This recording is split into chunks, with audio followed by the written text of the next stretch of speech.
for the first month of the year, the Atlanta Hawks, they have 15 games. Out of those 15 games, 9 of them are going to be away, 6 are going to be at home. So you got to know that it is going to be tough for the Atlanta Hawks. And currently, right now, it's definitely getting tough because, of course, the Atlanta Hawks are 0-3 on their West Coast road trip, losing to both LA teams and the Denver Nuggets. But tonight, they have an opportunity to possibly change that, taking on the Utah Jazz in Utah. And definitely, people, we got to go over these last couple of games. I definitely want to talk to you guys about Zaccharie Risacher because somehow he's come up in the news as far as what people expect from him or looking for him or looking to get from him or lack thereof. So we definitely got to talk about that. And we have to talk about these bizarre trade proposals that the Atlanta Hawks are getting. Of course, we all know that the trade deadline is getting closer and closer. February 6th is the date. So make sure that you guys pay attention and keep up with all of these different trade scenarios. Of course, we know that Jimmy Butler is he's demanding. He is beating the table, telling the Miami Heat that he wants to leave leave Miami. So again, I'm not putting that out there, but that is a potential because I swear a lot of things are flying out. So we'll bring that up in a couple of moments, but let me stop and let me welcome myself and you. Let's set the scene for today's show. What's going on? My name is Walter Pollard, and this is Hawks Digest. Welcome. Definitely appreciate everybody who is watching this program. Definitely want to also talk about how, hey, listen, 58% of you are not subscribers. Of course, I've been looking through at the analytics. First of all, definitely want to thank all of the 85 subscribers that are watching this page. So major shouts out to you.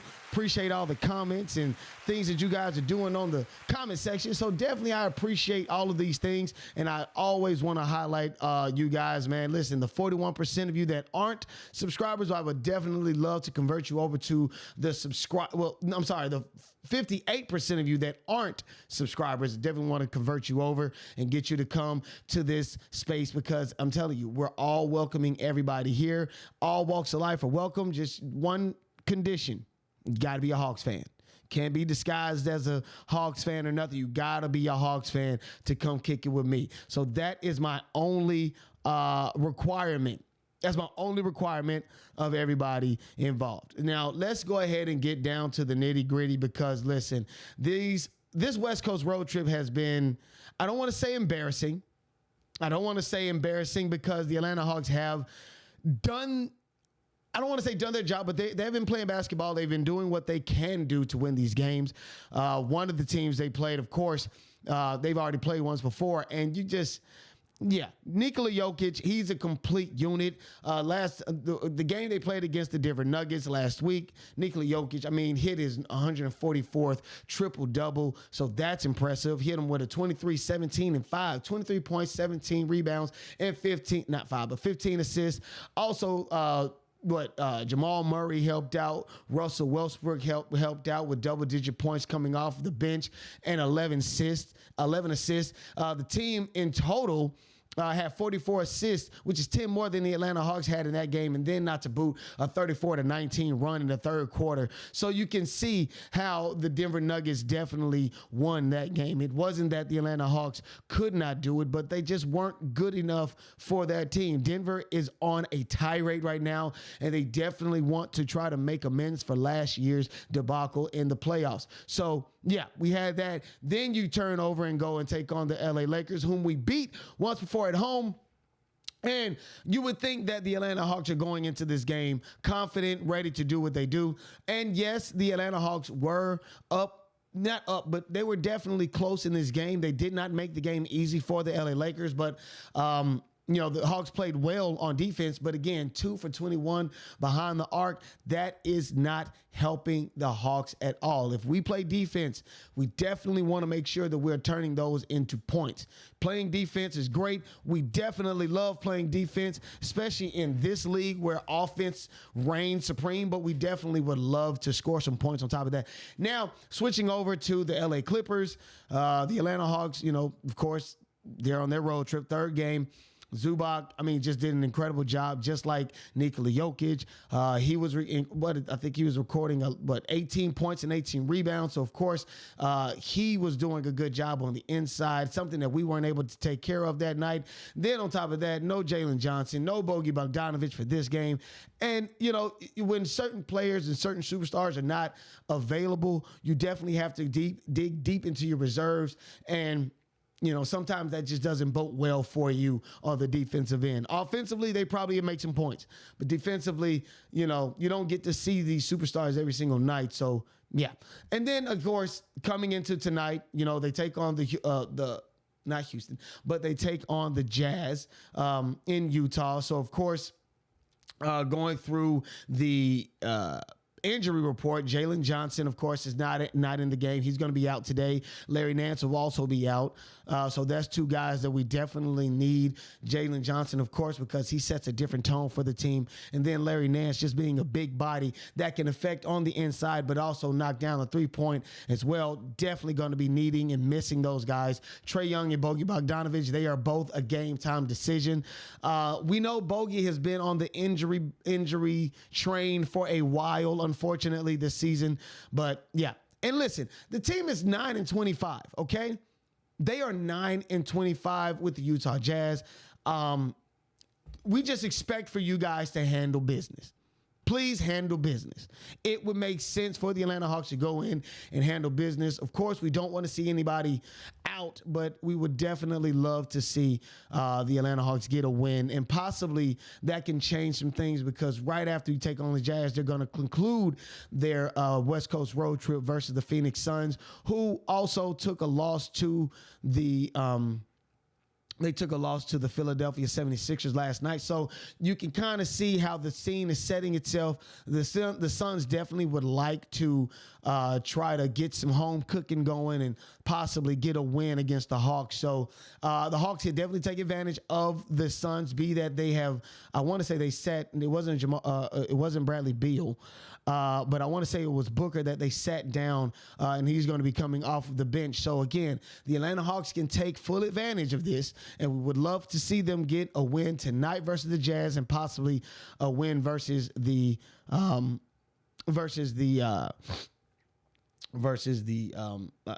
don't know why I'm getting a brain fart, versus the Phoenix Suns. Now, something that I wanted to bring up, of course, was this bizarre trade proposal that we got.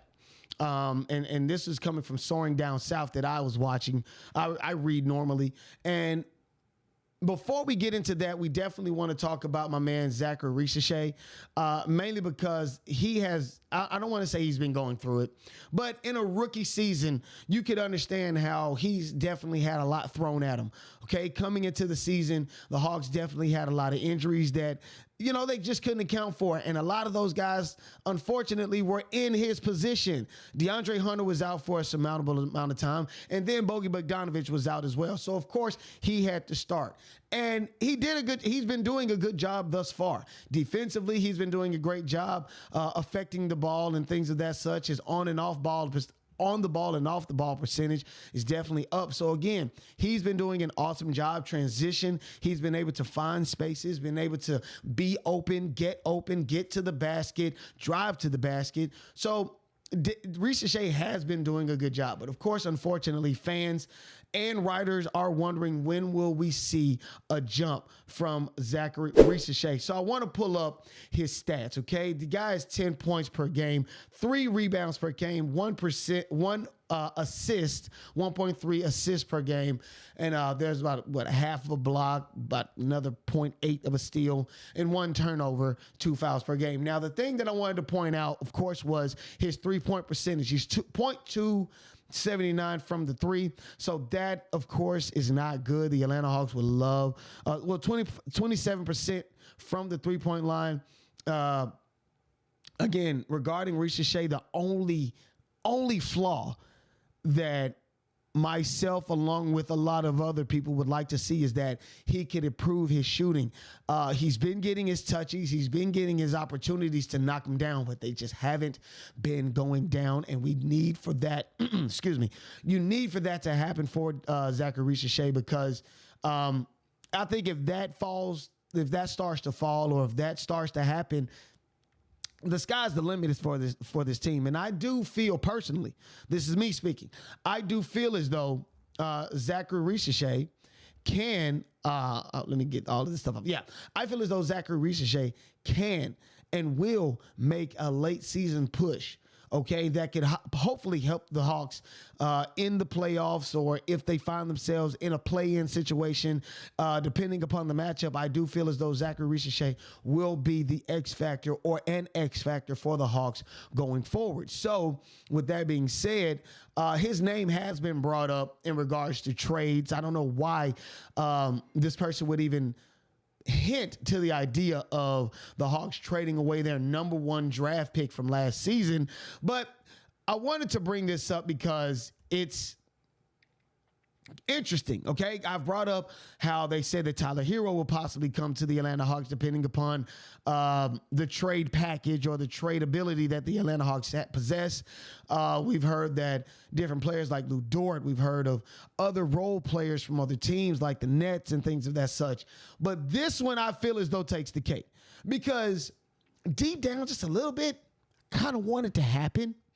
But for what we would have to give up would just be astronomical, okay?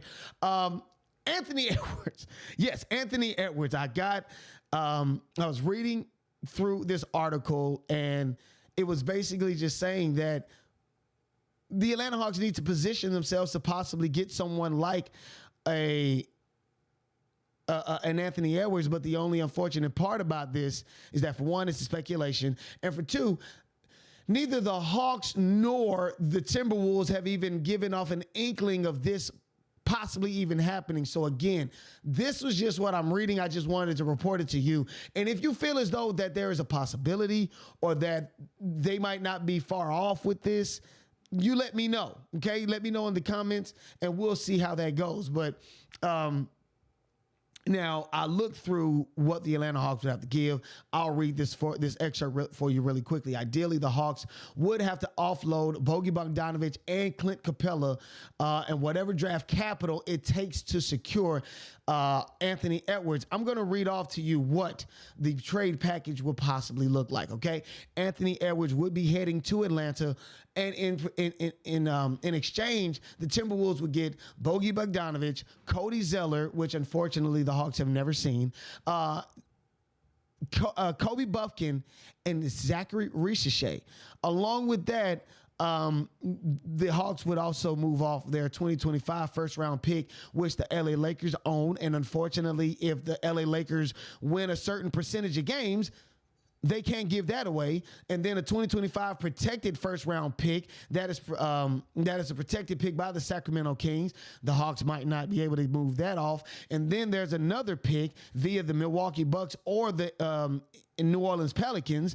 Again, the Atlanta Hawks got a lot of draft capital wrapped up into other teams. So again, this just doesn't make any sense in regards to the Timberwolves trading off Anthony Edwards for Bogdan Bogdanović, Clint Capela, Kobe Buffkin, and Zaccharie Risacher and a host of other potential draft picks. I just can't see how that would happen. But again, you guys let me know. Let me know in the comments if you think that this is crazy, or if this is something that I just might be overlooking. And then there is another trade that could possibly, not another trade, but there's another version of this trade that could possibly be work better than the one that I just proposed to you guys. And that would include DeAndre Hunter, who is doing awesome coming off of the bench, and Bogdan Bogdanović, and of course the host of other draft capital instead of Zaccharie Risacher and Kobe Buffkin. So again, this is an extremely bizarre case to see. You know, this is something that, again, ideally, yeah, I would like to see that happen. Anthony Edwards, a hometown kid, you know what I'm saying? He just reminds me of somebody that I would kick it with if we were still down here in Atlanta. So again, I would like to see that happen, but realistically, I just feel as though there's too much to give away for Anthony Edwards, let alone I don't necessarily believe that the Timberwolves would even be going for this. So with all of that being said, I think I'm going to just relax my vocal cords for a minute because I feel like I'm getting hoarse. But also, too, listen, guys, stay warm. There's a major freeze and a lot of wintry stuff going on in these United States. So definitely, please stay warm and be safe. And definitely, the next time I'll see you guys, we'll definitely be reporting on the Jazz and the next game, of course, coming up against the Phoenix Suns. So with all that being said, my name is Walter Pollard. This is Atlanta Hawks Digest, and I am signing out. Peace.